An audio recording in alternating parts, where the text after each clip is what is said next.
Marbury sera-t-il limogé de la tête des Lions indomptables du Cameroun? Dès le mois de mars, la question taraude les esprits des uns et des autres, des observateurs avertis de la scène de football, depuis que le ministre des Sports a reçu en audience des membres du comité exécutif de la FECAFOOT venus justement lui faire part des doléances et des exigences de la FECAFOOT justement par rapport à l'entraîneur des Lions. On retient de cette audience que les membres du comité exécutif de la FECAFOOT exige que Marbury se conforme à un certain nombre d'exigences, justement. Sinon, il pourrait donc être viré. On en parle dans cette vidéo et on va justement vous dévoiler les différents griefs formulés par l'Africa Foot contre Marbury. Il y aura 18 au total. Deuxième sujet que nous allons aborder dans cette vidéo, parce que voilà, on va faire un 3 en 1. On va évoquer justement cette autre question relative à un autre entraîneur, Anthony Conceição, puisque la FIFA menace de sanctionner le Cameroun au cas où l'Africafoot ne verserait pas les indemnités de licenciement de Anthony Conceição. On se rappelle qu'il avait été viré par l'Africafoot en 2022 à la suite de la Coupe d'Afrique des Nations où les Lions avaient terminé troisième au classement, bien évidemment. On va évoquer cette tension dans le championnat MTN Elite One, les présidents de clubs d'élite qui menacent de ne plus arborer le logo de MTN sur leur maillot dès le début de la phase retour. Ils accusent MTN et la FECAFOOT de connivence, de complicité et ils formulent eux également des griefs contre la FECAFOOT et contre MTN car jusqu'à présent, ils ne savent pas quel est le montant des subventions allouées par MTN justement oui, dans le cadre du partenariat avec l'Africa Foot pour les championnats de première et deuxième division. On va en parler dans quelques instants, mesdames et messieurs. Installez-vous confortablement. On revient dans un instant pour ce 3 en 1. Et vous aurez aussi des réactions des uns et des autres sur la toile, notamment au sujet de cette affaire concernant le limogeage, le potentiel limogeage de Maurice. N'hésitez surtout pas à nous retrouver sur les différentes plateformes de notre web média La Vraie Actu TV sur YouTube en activant la cloche de notification. Et sur notre compte TikTok en vous abonnant, tout simplement. Ainsi, vous découvrirez nos différents contenus, les reportages, interviews, analyses sur des sujets d'actualité, sport, culture, musique, politique. Sans oublier, très bientôt, des commentaires de match, ainsi que des lives, notamment sur TikTok, et des micro-trottoirs. Alors, n'hésitez surtout plus, invitez vos amis à s'abonner et partagez au max nos vidéos. L'information fait le tour de la toile depuis quelques jours déjà de cela, depuis cette semaine, mesdames, messieurs. Les présidents des clubs d'élite exigent de MTN et de FECAFOOT une certaine clarté, une certaine transparence sur la nature du contrat qui lie la société de téléphonie mobile à la Fédération camerounaise de football, notamment les montants du contrat, justement du partenariat avec la FECAFOOT et les présidents de clubs qui menacent justement de ne plus arborer le logo de MTN dès le début de la phase de retour du championnat, au cas où certaines exigences ne seraient pas respectées. En tout cas, on va lire voilà justement cette publication de CFoot qui revient sur cette actualité qui nous situe bel et bien, qui nous situe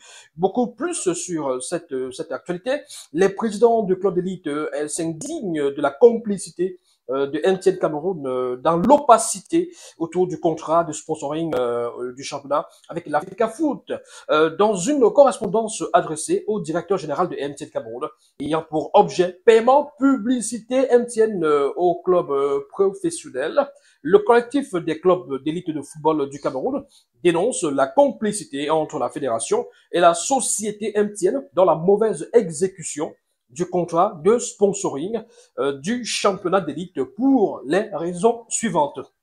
Les clubs ne connaissent pas le montant versé par MTN, c'est-à-dire que depuis que le championnat a commencé et que MTN a justement signé ce partenariat, a renouvelé ce partenariat avec l'Africa Foot pour le championnat de première et deuxième division, les clubs, donc les présidents de clubs ne savent même pas de combien il s'agit, en tout cas. C'est-à-dire que le montant de cette signature, de ce contrat entre MTN et la FECAFOOT. Voilà, on parlait de transparence. Dans le cadre de la campagne pour l'élection à la FECAFOOT, le président Samuel Eto'o avait parlé de transparence. Il avait parlé de rupture avec ce qui se faisait avant. Et là, on attend de voir. L'argent versé n'arrive pas aux destinataires que sont les clubs. Voilà. L'argent versé n'arrive pas aux destinataires que sont les clubs. C'est-à-dire que MTN verse des bourses et verse une somme d'argent.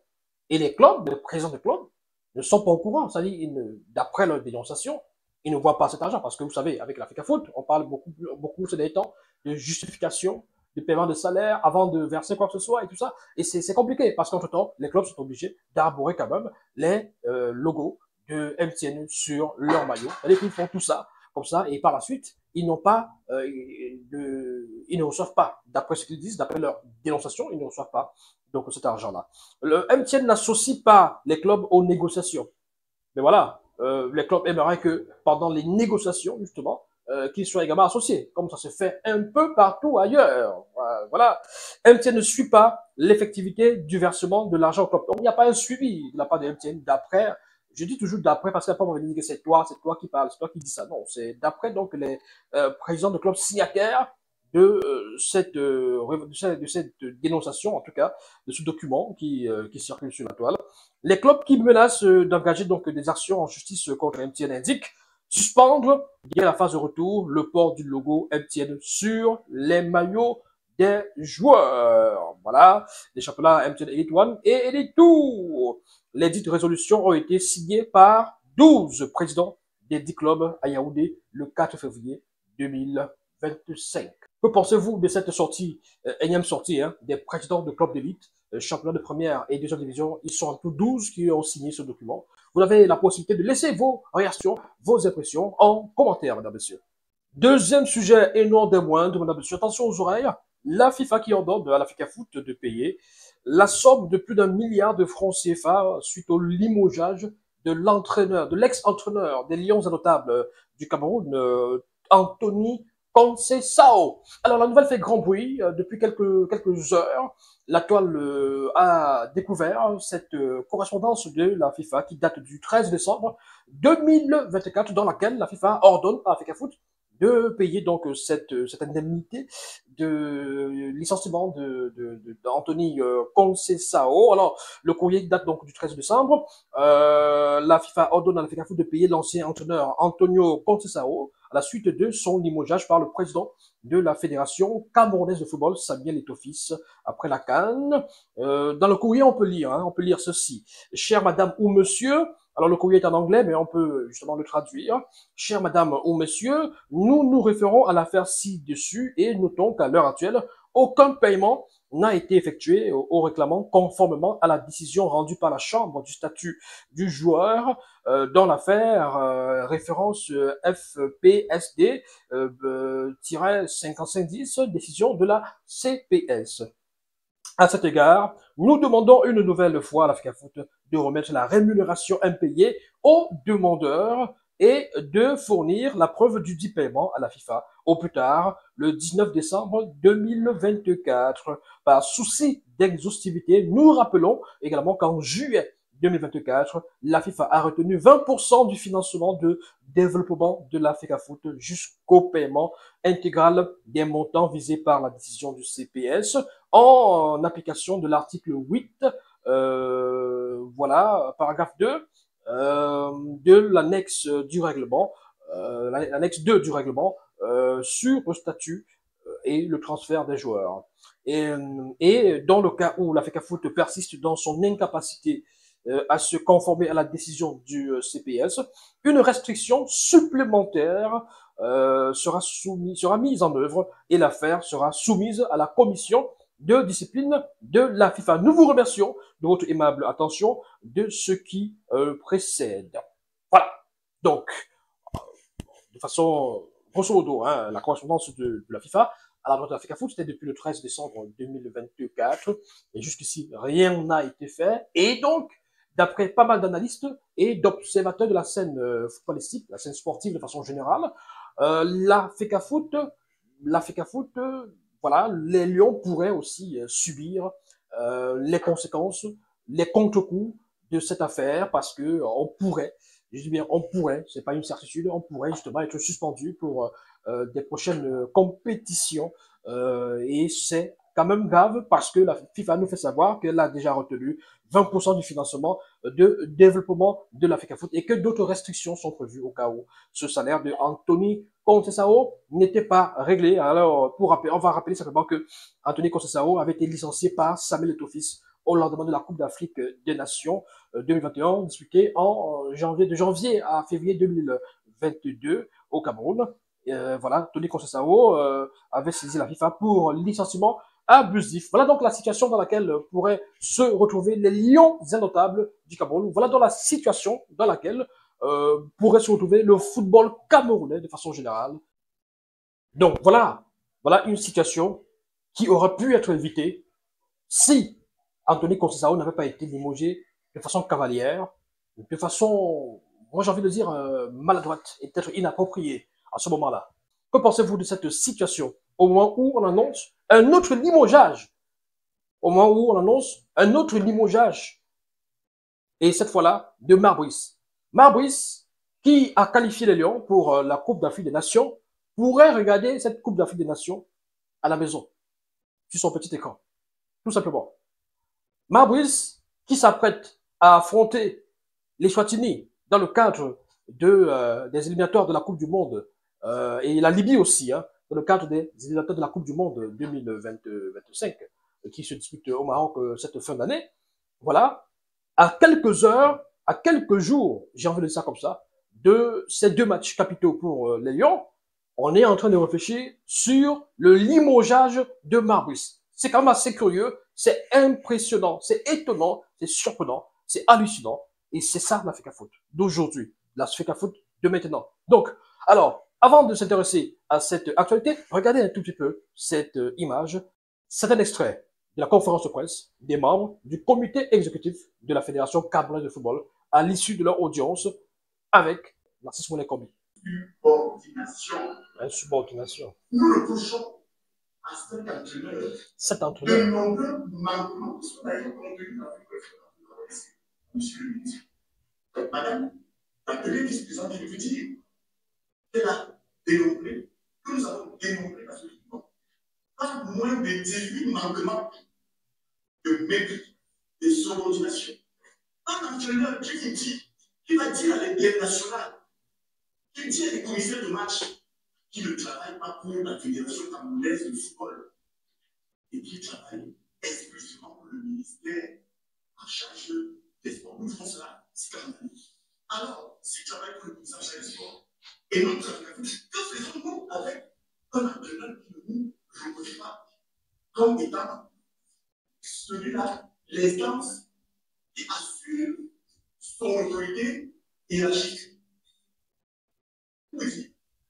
Voilà, c'était donc la conférence de presse à l'issue de cette audience accordée par le BILCEP aux membres du comité exécutif de l'Africa Foot. À l'issue de celle-ci, quelques heures plus tard, on a pu écouter le professeur Koumvodo sur les antennes de RSI, Radio Sport Info, où il déclarait, et je le cite, si ça ne dépendait que de moi, je demanderais au ministre des Sports de mettre à notre disposition un autre entraîneur.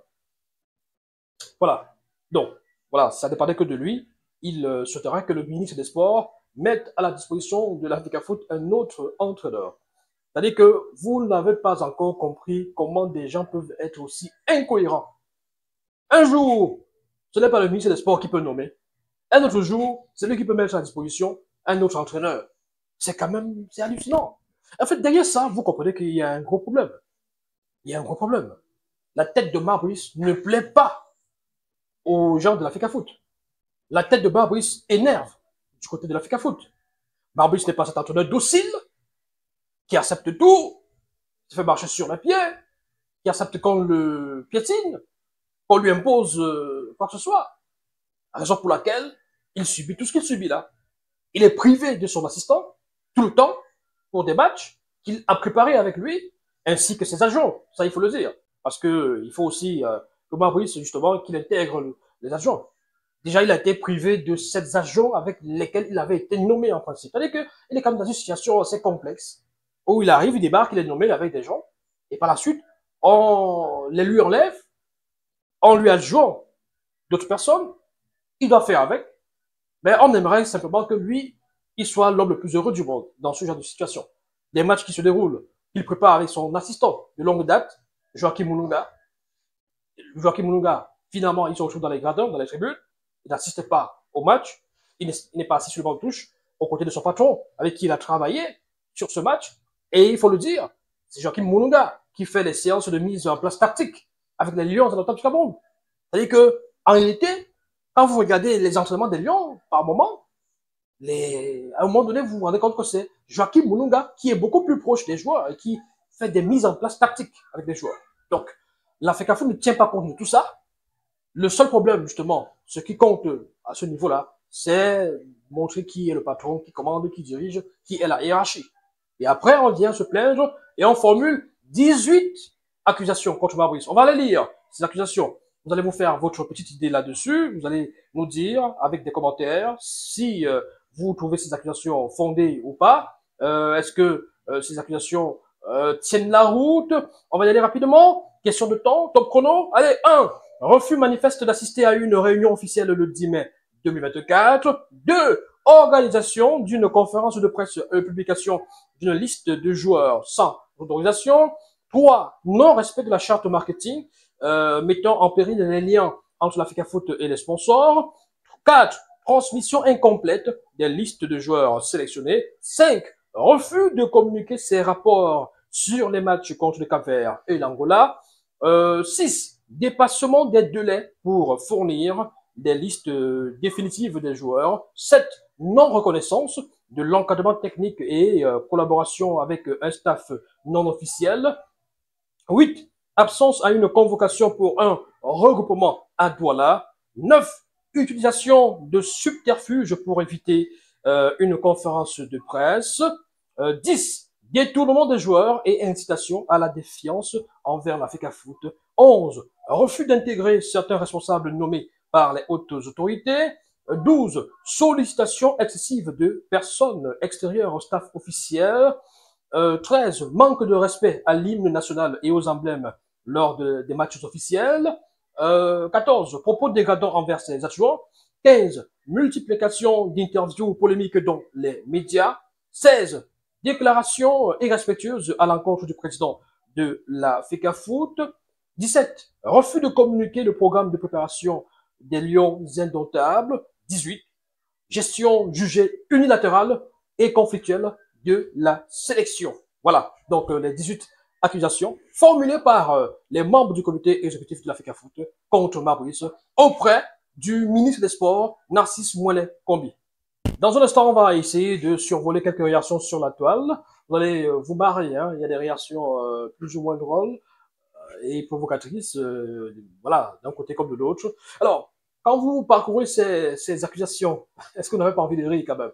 Parce que on a l'impression finalement que, écoutez, on a affaire à des enfants qui vont voir papa pour se plaindre, pour faire un chantage affectif, pour que papa s'intéresse aussi à eux, pour que papa puisse également leur donner des bonbons, et pas seulement au grand frère ou à l'aîné ou je sais pas, ou au petit frère qui est beaucoup plus brillant ou qui est beaucoup plus apprécié pour son travail.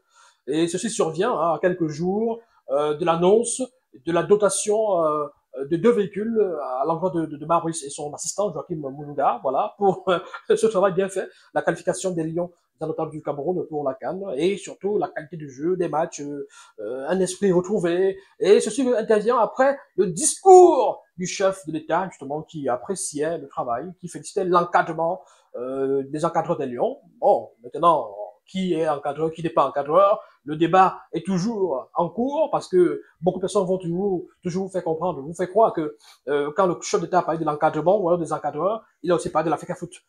Et quand vous voyez ça, est-ce que vous avez l'impression que la FECAFOOT est dans une logique justement dans une logique de concorde comme l'a réclamé le chef de l'État autour des Lions. Il avait parlé de autour et au sein de l'entourage des Lions indomptables du Cameroun. Il demandait de la solidarité, le sens des responsabilités et de la concorde. Là, vous avez des gens qui veulent, à quelques jours, je veux dire, ils veulent siéger le 14 mars lors d'un comité exécutif, à quelques jours, justement, d'un match, de 2 matchs même, des Lions indomptables du Cameroun pour les qualifs du mondial, contre les Châtaigniers et contre la Libye. Donc, ils veulent que, pour ces matchs-là, les Lions aient un nouvel entraîneur, par exemple. C'est-à-dire que vous, est-ce que vous comprenez tout petit peu? C'est-à-dire qu'un nouvel entraîneur qui va venir, WC, peut changer. Et à quelques jours d'un match, de 2 matchs, il va venir, il va dire, bon, voilà, déjà, je ne convoque pas X, Y, je refais ceci, fais ça. Et, justement, d'après ce que vous voyez, ils ont besoin d'un entraîneur qui va être un béni, oui, oui. Ah oui, c'est de ça qu'il s'agit. C'est pas de deux choses. Ils ont besoin d'un entraîneur qui sera un béni, oui, oui. Parce que ils veulent retourner à ce qui se passait avant. Posez la question à Georges Kevin Koudou, il va vous répondre. Moi, je n'ai pas envie de m'attarder là-dessus. Posez la question, il va vous répondre. C'est-à-dire que demandez-lui que bon, oui, qu'est-ce qui s'est passé avec l'autre entraîneur là? Il va vous dire. D'ailleurs, il a déjà dit.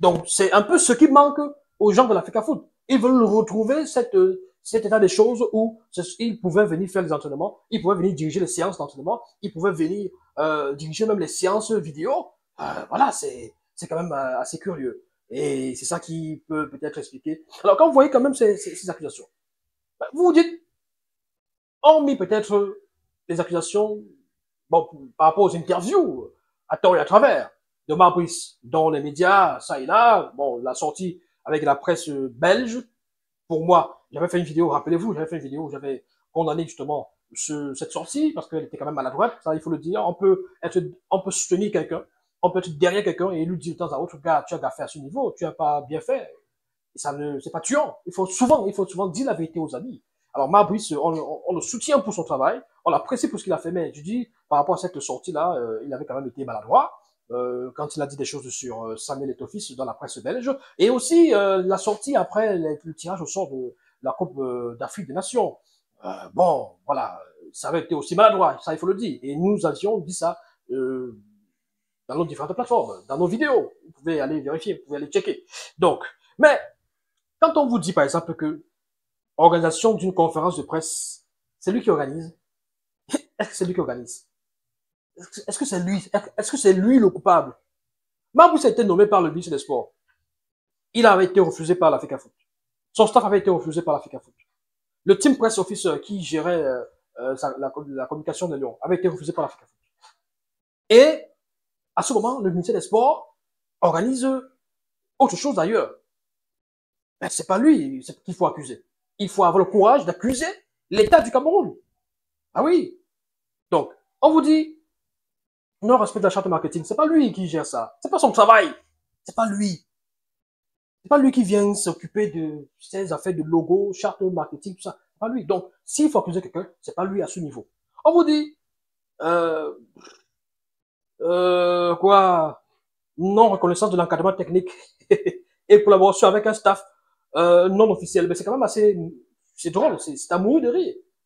C'est-à-dire que le gars arrive dans un pays, on le nomme avec un staff, vous refusez son staff, vous lui imposez des gens, dans un premier temps, il dit non, il ne veut pas travailler avec ces gens, puisqu'il a un staff qui a été nommé par l'État du Cameroun. Et vous dites que c'est un reproche, c'est une accusation contre lui que vous faites, et vous dites non, que reconnaissance de l'encadrement technique. Vraiment, c'est drôle. Si à l'Africa Foot, on fait déjà de l'humour, c'est bien. Absence à une convocation ou un regroupement à Douala. Et là encore, c'est encore à qui la faute? C'est le ministère, c'est l'État qui gère les choses, qui avait pris les choses en main, qui avait dit, ça se passe à Yaoundé et pas à Douala, ce stage-là. Et on accuse Marbrice. Détournement des joueurs et incitation à la défiance envers l'Africa Foot. Détournement des joueurs. L'État a pris les choses en main. L'État a dit, ça se passe ici. Le match se joue ici. Vraiment. Et c'est lui qu'on accuse. Refus d'intégrer certains responsables nommés par les autres. C'est quand même assez drôle. C'est-à-dire que le ministère des Sports fait des choses et c'est Marbrice qu'on accuse. Sollicitation excessive de personnes extérieures au staff officiel. C'est-à-dire que le gars, il travaille avec ses adjoints qu'on a nommés et on nous dit qu'il a sollicité des gens extérieurs au staff officiel. Et quoi d'autre? Refus de gestion jugée unilatérale et conflictuelle de la sélection.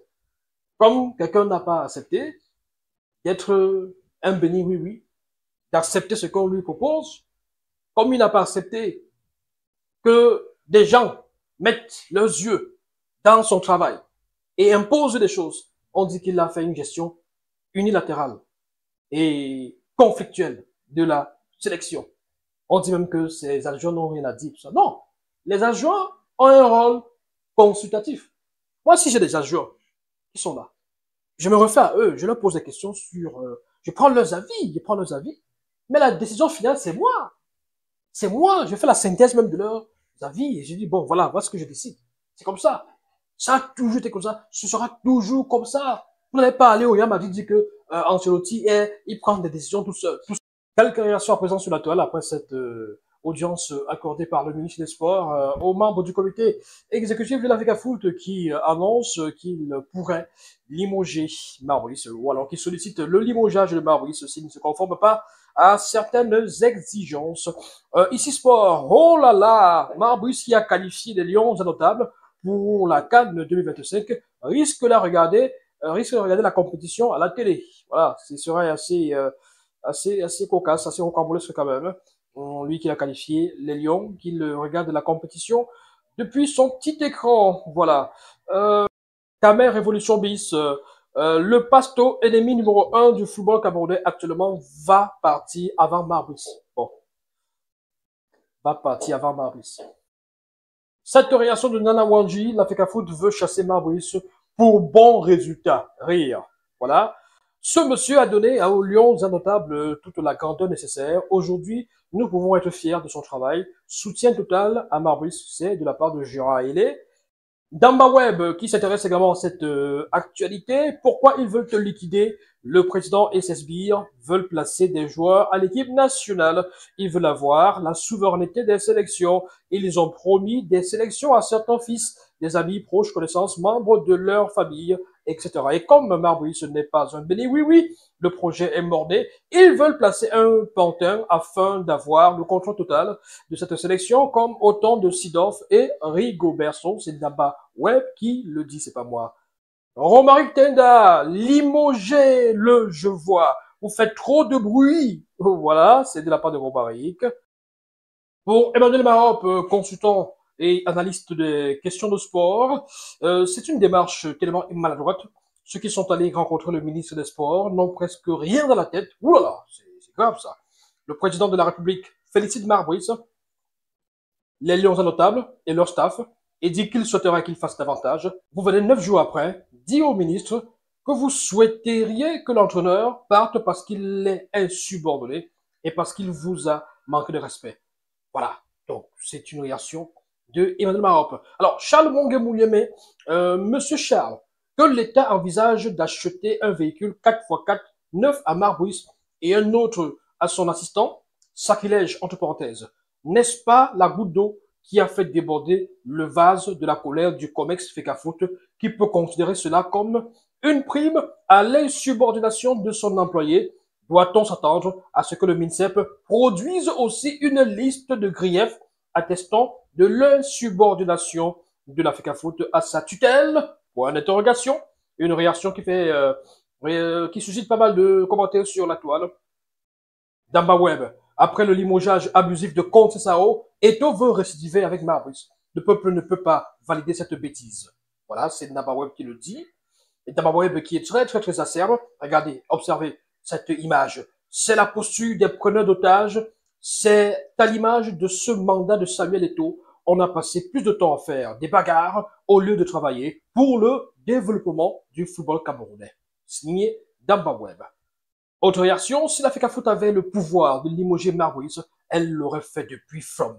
Tous les bruits là ne servent à rien. Billevuse Minkam qui signe cette réaction.